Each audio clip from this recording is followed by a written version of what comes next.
किसी छोटे से गांव में दीपा नाम की एक लड़की रहती थी। उसके घर में बहुत गरीबी थी। पिता खेत में मजदूरी करते, माँ दूसरों के घर काम करती। दीपा पढ़ने में होशियार थी, लेकिन किताबें खरीदने के भी पैसे नहीं थे। एक दिन दीपा नदी के किनारे से गुजर रही थी। अचानक उसकी नजर जमीन पर पड़ी। वहां सोने का एक चमकता हुआ हार पड़ा था।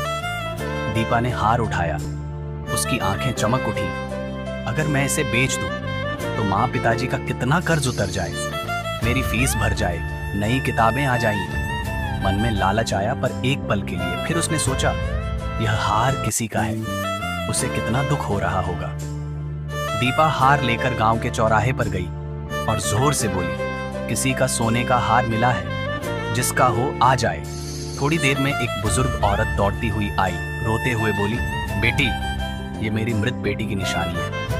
मैं तो समझ बैठी थी कि जिंदगी में अब कुछ नहीं बचा।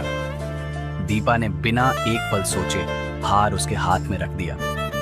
बुजुर्ग औरत ने रोते हुए दीपा को गले लगा लिया। फिर उसने पूछा, बेटी, तू कौन है? तू गरीब दिखती है, फिर भी तूने यह हार लौटा दिया।